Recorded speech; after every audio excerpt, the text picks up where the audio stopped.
One news, PhilHealth pays 160 million pesos to the Philippine Red Cross, reducing its debt to more than $500 million pesos. The National Task Force Against COVID-19 says there's no need to panic despite the detection of the UK strain in the Philippines.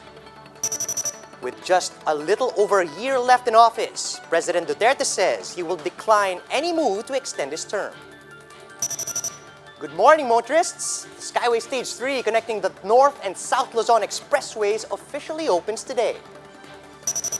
And Pope Francis and Pope Emeritus Benedict XVI get vaccinated against COVID-19.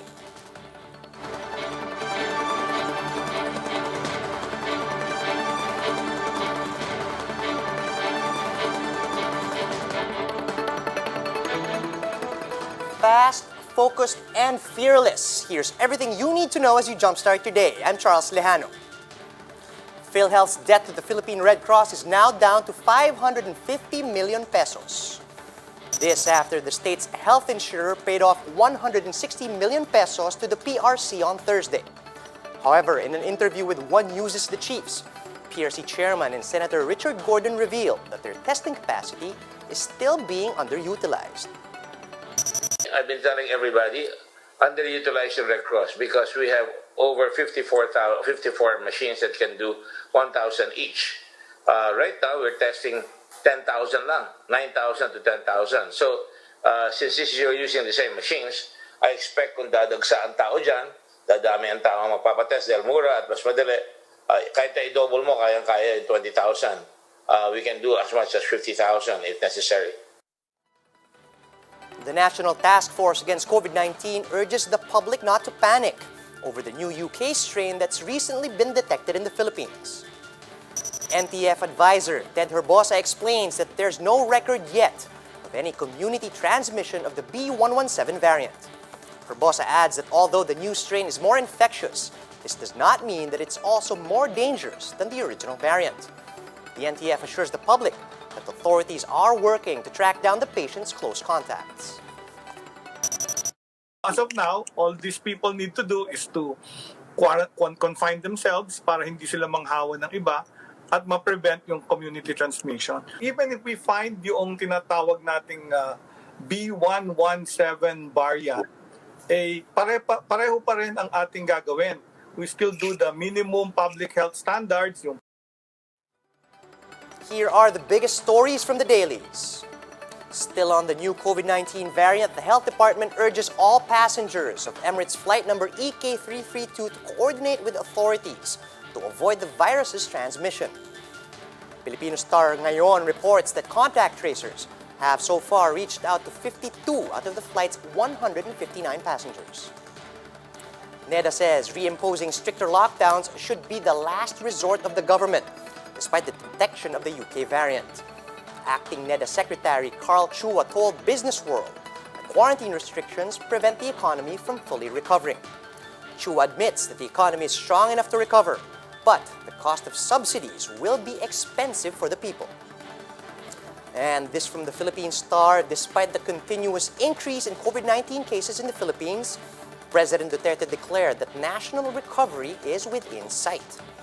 This as vaccines are expected to arrive in the country soon, thanks to the combined efforts of the national and local governments, as well as the private sector. Duterte said this during the signing of the tripartite deal for the procurement of 3 million doses of AstraZeneca vaccines. The national government assures the public that there are enough cold storage facilities in the country for COVID-19 vaccines. But some local government units want to make sure that they're also ready to store their share of the supply. Laila Pangilinan with the details.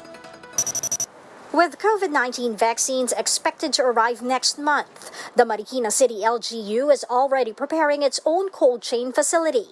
So far, the cold storage room can stock an initial 100,000 vials. Another storage room is being prepared, as well as additional orders for vaccination fridges, freezers, and even ultra-low temperature freezers for Pfizer and Moderna shots. Marikina Mayor Marcy Chodoro says each fridge at present can store 7,500 vials or 3,750 liters per unit. Ang target population sana natin na gustong i-vaccinate, na mangangailangan tayo ng 2 dose ng vaccine, kaya 240,000 dose o vials ang kailangan natin.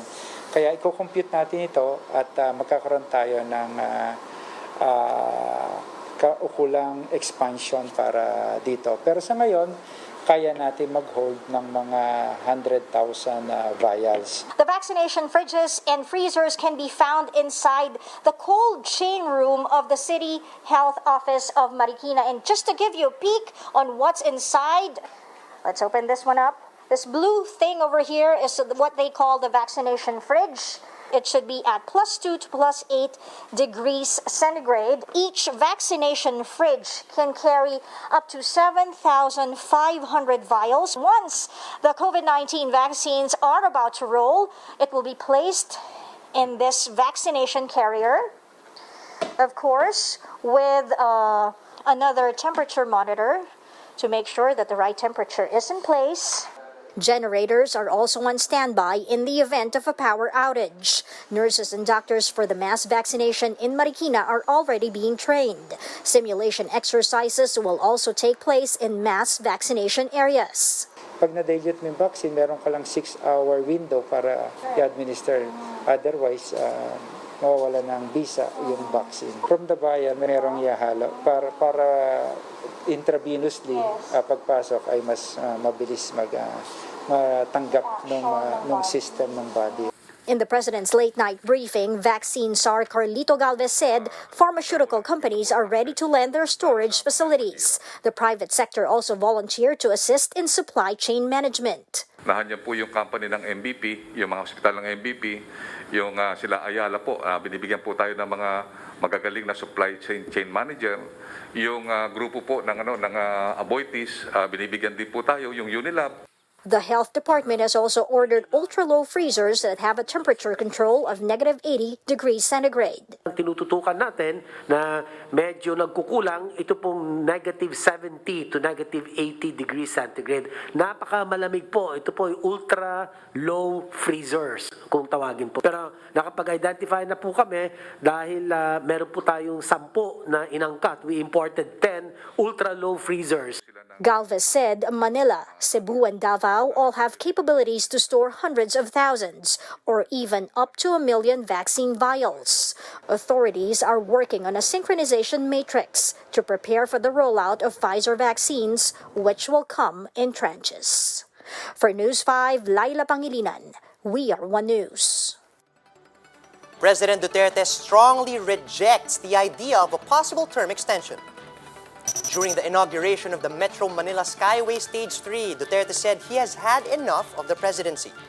Duterte also expressed his opposition to his daughter and Davao City Mayor Sara Duterte's possible presidential bid, despite her good standing in election surveys. My God, baskin mo, ibigay mo sa akin a silver platter.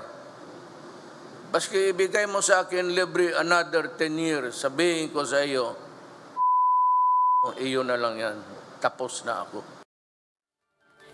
And above everything else, Duterte has made clear what his successor should focus on once he or she assumes the highest government post in the land. I hope that the next president would be as forceful and resolute not to confront this almost evil practice of people going around the country naghahanap ng mga bidding, tapos paghati-hatian lang nila. Kaya ang mga proyekto natin, ang pera ng Pilipino, hindi sapat doon sa budgeted sa isang eskwelahan, because of corruption. The Skyway Stage 3 connecting NLEX and SLEX officially opens this morning. To tell us how it's going, we have JC Cosico. He is reporting live from Quezon City. JC, good morning. Could you give us the situation over there? Charles, 7 of the 16 ramps of the Skyway Stage 3 are now open to regular vehicular traffic after its inauguration yesterday. At exactly 5 a.m., the Buendia northbound and southbound, Plaza de Lao southbound, the Quezon Avenue northbound and southbound, and the Balintawak northbound and southbound have been open to motorists. The 18-kilometer Skyway Stage 3 runs from Buendia in Makati City to Balintawak, Quezon City. This will connect the South Luzon Expressway to the North Luzon Expressway from the usual 2-hour travel time to just 30 minutes. From the 3 lanes open during its partial opening, around 67 may now be used by motorists. Public Works and Highways Chief Mark Villar says daily average vehicular volume is at the Skyway, Stage 3 is at 60 to 70,000. He adds this will contribute to in the easing of traffic along EDSA, saying speed is now at 30 kilometers per hour from 16 kilometers per hour. Commute will also be easy for those going to the airport. Here's part of our interview with DPWH Chief Villar. Halimbawa, Quezon City, Balintawak to the airport, I would say mga 20 to 25 minutes na lang. Before? Kung galing ka siguro sa NLEX, papunta sa airport, 2 hours. Mas malaki yung capacity ng Skyway. Can accommodate more than 100,000 a day. According to San Miguel, up to 200,000 a day kaya.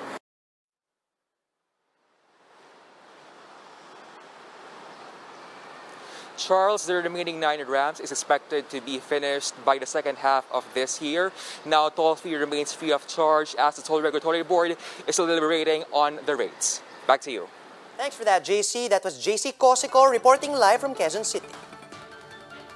The Vatican confirms that both Pope Francis and Pope Emeritus Benedict XVI have received COVID-19 vaccines.